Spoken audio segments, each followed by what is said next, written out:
자, 여기서는 주어, 동사, 간접 목적어, 직접 목적어라고 되어 있는데 이 삼형식과 같이 한번 봐야 돼요.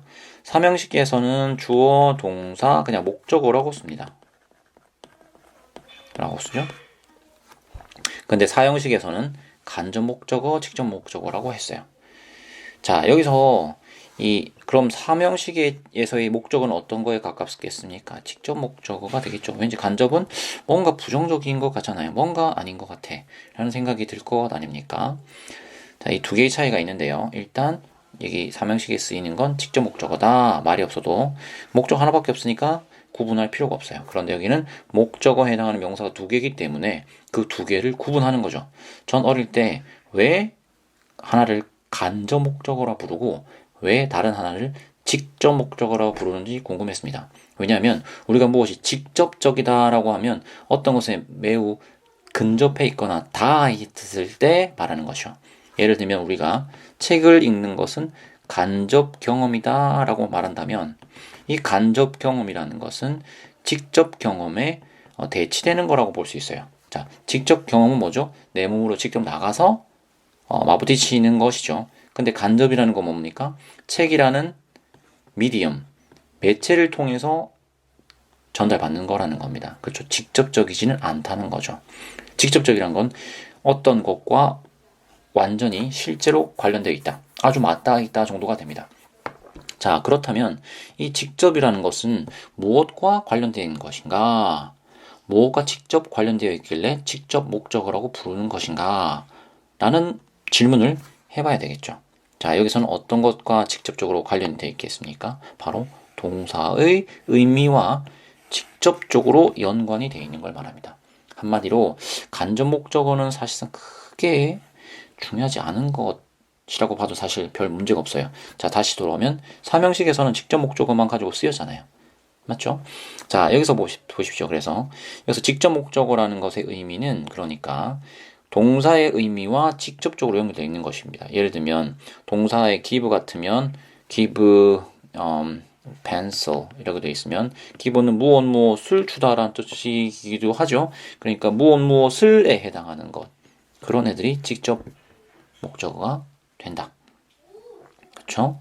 그렇게 됩니다. 그러면 중간에 끼어드는 간접 목적어는 뭐다? 누구누구에게라고 해서 어떤 방향을 나타내는 어떤 대상을 나타내는 단어가 주로 쓰이게 되겠죠. 사람이 쓸 때도 많을 것이고요. 보통은 사람이 쓰이는 경우가 가장 많겠죠. 자, 그리고 나서 이제 한번 좀 더 보겠습니다. 네. 이걸 지우고 나서 보겠습니다. 자, 밑에 제가 여기 보이시는 것처럼 주어, 동사, 목적어 이렇게 써놨어요. 이 삼형식, 사형식을 구분해 놓으려고 이렇게 써놨는데 한번 보시죠. 자, 삼형식 같은 경우에는 먼저 삼형식을 먼저 밑에 있는 걸 보겠습니다. 주어, 당연히 동사가 있고요. 그 다음에 목적어 이렇게 연결이 되겠죠. 그렇죠? 얘는 직접 목적어가 되겠죠, 당연히. 그래서 he gave a pencil 이렇게 주다 무엇을 무엇을 a pencil 연필을 주었다 to her 뭐 이런 식으로 쓰일 수가 있을 겁니다. pencil까지만 있으면 좀 뭔가 아직 완성되지 않은 것 같은 느낌이 들어요. 의미상으로 봤을 때. 그런데 일단 여기에 지금 사형식은 간접 목적어가 끼어들었지 않습니까? 이게 어떻게 가능하느냐? 전 이런 식으로 생각하는데요. 자, 동사와 목적어의 관계는 굉장히 끈끈합니다.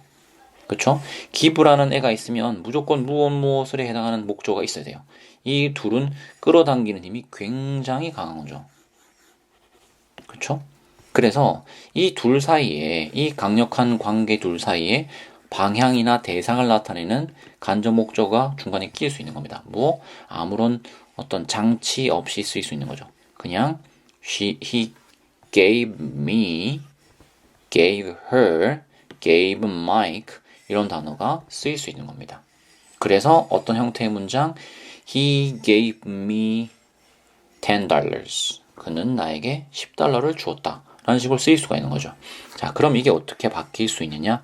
사형식이 삼형식으로 바뀐다. 혹은 삼형식이 사형식으로 바뀔 때는 주어, 동사와 목적어 먼저 자리를 잡은 거죠. 맞죠? 잡았습니다. 그런데 어떤 대상을 나타내고 싶은 거예요. 자, 이 둘의 관계가 이미 끈끈하기 때문에 사실 문장을 여기서 종결시킬 수도 있거든요. 그런데 여기다가 뭐를 덧붙인다? 어떤 대상을 덧붙이고 싶은 겁니다. 그때는 어떤 표식을 쓴다. to를 쓴다는 거죠. to. 저는 더하기라고 생각해요. to를 쓴다. 라고 생각하면 끝났는데 사실 나는 뭘 만들었어. I made a desk. 나는 데스크를 만들었어. 라고 끝낼 수도 있는데 거기다 어떤 방향을 넣는 겁니다. For my parents. for my father. 아버지를 위해서. 이렇게 되겠죠. 이게 방금 for라고 말했죠. 근데 가장 많이 쓰인 형태가 to예요. 자, 이렇게 바꾼다라고 생각하면 두 개가 가능하겠죠. 그래서 목적어는 직접 목적어를 말하는 것이고 동사와 목적어를 쓸 때 어떤 대상을 나타내는 말은 동사와 목적어 사이에 들어간다면 아무런 장치 없이 들어갈 수가 있다. 그럼 사형식이 되죠. 네. 하지만 동사와 목적어를 써버리고 나중에야 어떤 대상을 나타내는 말을 쓰고 싶다. 그러면 더하기 to랑 사람을 쓰면 된다. 라고 기억을 하면 저는 도움이 되는 것 같아요. 여러분은 어떤지 모르겠지만 이 두 개를 구분할 수 있으면 좋을 것 같아요. 하지만 다른 내용은 뒤에 가서 뒤에 슬라이드를 보면서 계속 설명을 하겠습니다. 자, 여기서 이제 수요 동사 사형식 문장은 간접 목적어와 직접 목적어를 필요로 한다라고 되어 있어요. 누구누구에게 나를 나타내는 대상을 나타내는 말과 무엇을 하는 동사의 의미와 직접적으로 연관이 되어 있는 목적어, 얘가 진짜 목적어인 거죠. 를 필요로 한다는 겁니다. 그렇죠? 사형식 문장은 삼형식 문장으로 전환할 수 있다라고 되어 있어요. 할 수 있다라고 되어 있잖아요. 그러니까 어떤 문장을 꼭 사형식이라고 해서 삼형식으로 바꾸거나 삼형식 문장이라고 해서 사형식으로 반드시 바꿔야 되는 건 아닙니다. 그리고 사형식에서 삼형식으로 바꿀 때, 삼형식에서 사형식으로 바꿀 때 내용상의 그 사실만을 기준으로 본다면 큰 차이는 없죠. 하지만 둘이 의미하는 바가 똑같다라고 보기에는 좀 어려움이 있습니다. 제가 좋아하는 말 중에 영어에서 형태가 다르면 의미도 다르다라는 말이 있어요. 우리가 영어를 처음 배울 때는 비슷비슷한 말이라고 배우지만 형태가 달라지면 사실은 의미도 조금씩 다르다는 겁니다. 그렇죠. 그래서 그걸 염두에 두고 사형식과 삼형식을 바꾼 것이 완전하게 일치하는 경우가 있을 수도 있지만 의미가 그렇지 않을 수가 있습니다. 그래서 너무 사형식에서 삼형식으로 바꾸는 것, 사형식에서 삼형식으로 바꾸는 것을 연습할 필요는 없어요. 자, 그리고 밑에 보시면 이제 다양한 사형식 동사들이 삼형식으로 바뀌는 걸 표현해 놨습니다. 자, 제일 일반적인 애들이 여기 있고요. 그 다음에 buy, find, get, cook, choose, make, do 라는 애들이 있는데 for를 쓴다 이렇게 있죠. 주어, 동사, 간접 목적어, of를 쓴다 라고 되어 있어요. 자, 여기에서 이 of를 쓰는 것들은 문장을 그냥 보고 수거처럼 외워놓는 게 좋을 것 같아요. 예. 왜냐하면 이런 이 of를 쓰는 경우에는 사형식, 삼형식을 서로 막 바꾸어서 쓰진 않거든요. 가장 많이 전환되는 경우가 이 경우입니다. 그래서 이 경우들을 일단 잘 봐두면 좋을 것 같아요. 근데 우리나라 말에서는 일단 뭐뭐에게 해주다라고 우리나라 말로 해석되는 애들은 대부분 to를 쓸 수가 있어요. 그리고 그런 애들은 대부분은 사형식 동사들입니다. 뭐가 있습니까? 첫 번째 give 누구누구에게 뭘 주다, offer 무엇을 제공해 주다, promise 무엇을 약속해 주다, 약속하다, 무엇을 누구누구에게 빌려주다. 오는 좀 다르죠. 오는 누구누구에게 무엇을 빚지다 라고 돼요. 이건 조금 이따가 살펴볼 겁니다. pay는 누구누구에게 무엇을 지불하다, 누구누구에게 무엇을 보내다, 누구누구에게 무엇을 보여주다, 누구누구에게 무엇을 가르쳐주다, 누구누구에게 무엇을 말해주다, 누구누구에게 무엇을 가져다주다 라고 쓰이잖아요. 그러니까 우리나라에서 혹시나 처음 보는 단어라고 하더라도 그 동사 의미가 누구누구에게 뭐 해주다 라는 뜻이 있으면 사형식 동사로 쓰일 수가 있겠구나. 그러니까 누구누구에게 해당하는 간접 목적어와 누구누구를에 해당하는 직접 목적어가 필요하겠구나 라고 생각을 하시면 되겠습니다. 자, 아까 다시 살펴보자고 했던 of, o가 있어요. o. 우리나라 되게 유명한 IOU 뭐 이런 노래가 있었는데 아무튼 여러분들은 모르는 노래겠죠? 한번 찾아서 들어보시고 여기 예문을 써놨습니다. you owe me $50. 너는 나에게 $50를 빚졌다 라고 하면 되죠. 맞죠?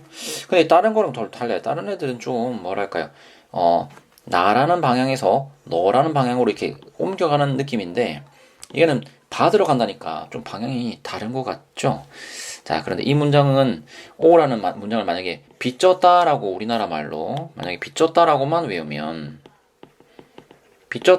이거 언제 쓸 수 있겠어요? 일상생활에서 거의 뭐 쓰는 일이 없겠죠. 뭐 친구에게 자주 돈을 빌려주거나 막 이런 경우가 아니라면, 게다가 돈을 빌려준 돈을 받지 못했을 때 그걸 잊어버리고 있는 사람한테 이렇게 말해야 될 것 같아요.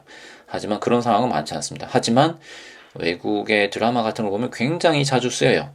제가 좋아하는 어떤 문장도 있는데 일단 상황을 설명드릴 테니까 한번 문장을 생각해 보십시오. 자, 남자가 있었습니다. 남자가 있어요. 아이고야. 남자가 있습니다. 남편이라고 하죠. 남편과 아내가 있어요. 자, 아내가 출근을 합니다. 그래서 남편이 아내에게 뽀뽀를 보내요. 네, 보냅니다. 보냈는데 여자가 다시 키스를 주지 않고 출근을 해버린 겁니다. 그때 남자가 한마디 할 수 있죠. 어떻게 말하겠어요? 야, 너 왜 나한테 키스 안 해줘? 라고 말할 수 있겠죠.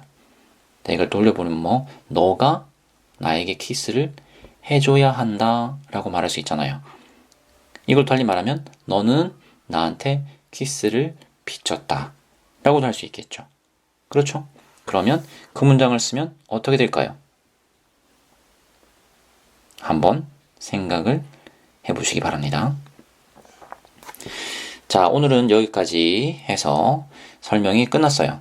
제가 영상 밑에다가 블로그 링크를 달겠습니다. 그리고 그 블로그에 더 많은 예문들, 몇 개의 예문들을 써놓겠습니다. 그러면 그 예문들의 해석을 한번 해보세요. 제가 이제 그 포스트의 내용을 드래그하면 답이 나오도록 글자를 흰색으로, 답은 흰색으로 만들어 놓겠습니다. 자, 그리고 방금 말씀드린 상황, 출근하는 아내에게 키스를 보냈는데 아내는 키스를 되돌려주지 않고 가버렸다. 그래서 남자가 야, 너 왜 나한테 키스 안 해주고 가? 혹은 그래서 너 나한테 키스 하나 빚진 거야? 라고 말해주려고 한다는 거죠. 그 문장도 하나 해석을, 영작을 한번 해보시기 바랍니다. 오늘 너무 수고 많으셨어요. 감사합니다.